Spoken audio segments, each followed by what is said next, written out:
ഈ വേഷത്തെക്കുറിച്ച് പറയുമ്പോൾ ഈ പെൺകുട്ടികൾ പ്രതികരിക്കാം. ഞങ്ങളുടെ ശരീരഭാഗങ്ങൾ ഞങ്ങളല്ലേ തീരുമാനിക്കുന്നത് എങ്ങനെ കവർ ചെയ്യണം, എങ്ങനെ എക്സ്പോസ് ചെയ്യണം. അതൊരു ആൻസർ അല്ല. നിങ്ങളുടെ ശരീരഭാഗം നിങ്ങളായിട്ടുണ്ടാക്കിയതല്ല, തമ്പുരാനായിട്ട് തന്നതാ. അത് എങ്ങനെ കവർ ചെയ്യണം എന്നുള്ളത് പൂർവീകർ പഴയ കാലത്തിലെ ഉമ്മമാർ ചെറുപ്പമായിരുന്നപ്പോൾ അവര് നടന്ന ഒരു വലിയമ്മമാരുടെ സ്റ്റൈലുണ്ട്. അതായത് എക്സ്പോസ് കവർ ചെയ്യേണ്ട ഭാഗങ്ങൾ കവർ ചെയ്തേ നടക്കാവൂ. രാജ്യങ്ങൾ ഇൻഡയറക്ട്ലി പറയുന്നു നിങ്ങളുടെ ശരീരഭാഗം തന്നെ മാനിച്ചു, സല്യൂട്ടാണ്. പക്ഷെ you should be decently trust. എന്ത് വിട്ടോ, നിങ്ങൾക്ക് ഇഷ്ടമുള്ളത് ഇട്ടോ. ചുരിദാർ വന്നു ഇവിടെ ഒരു പുതിയ കട്ടിങ് കൊടുത്തിട്ടുണ്ട്. ഇപ്പൊ പണ്ടൊന്നും അതില്ലായിരുന്നു. എന്തിനാണ്? നിങ്ങൾക്ക് ഫ്രീഡം ഇഷ്ടംപോലെ ചുരിദാർ ഇട്ടാ ഒരു സ്ത്രീക്ക് ഫ്രീ ആയിട്ട് നടക്കാം. ആണുങ്ങൾ ചെയ്യുന്ന മാതിരി കാലെടുത്ത് കസയുടെ മേളിൽ കൂടെ വേണമെങ്കിൽ ഇട്ടിരിക്കുകയൊക്കെ ചെയ്യാം. എല്ലാം നിങ്ങൾക്ക് ഫ്രീഡം ഉണ്ട്. But be decently trust. കാരണം മക്കളെ, ഈ ആൺകുട്ടികളെ പുറകെ 3 പേരുണ്ട്. ഞങ്ങളെല്ലാം ഇരിക്കുന്നു ഇവിടെ ആണുങ്ങളാ.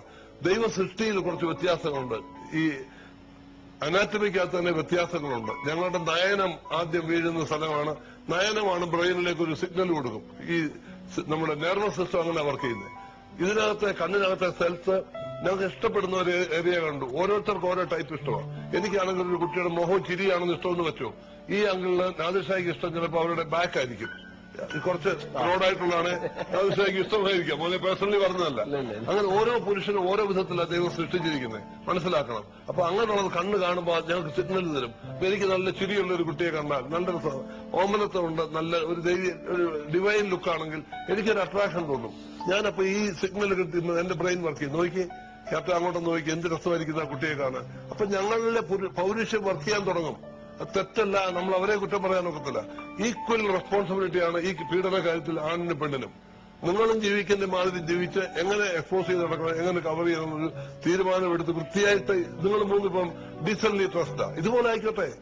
അല്ലാതെ ഈ ബ്ലൗസിന്റെ ഒക്കെ ബാക്ക് പോയി അങ്ങ് താഴെ പോയി അകത്തിടുന്ന സാധനത്തിന്റെ കവർ മാത്രം ഇത്ര ചെറിയ 1.5 ഇഞ്ച് ഒരു പീസ് വെച്ച് ബ്ലൗസിന്റെ കളറുള്ള സാധനത്തെ കവർ ചെയ്തിട്ട് ഞാൻ മുതൽ എന്റെ ഫാദറിന്റെ ഫാദർ, അപ്പന്റെ അപ്പൻ വരെ അറിയാതെ നോക്കിപ്പോകും. പക്ഷെ ഞങ്ങള് ക്യാപ്റ്റൻ രാജു സംയമനം പാലിക്കുന്നു, സെൽഫ് കൺട്രോൾ എന്ന് പറഞ്ഞു.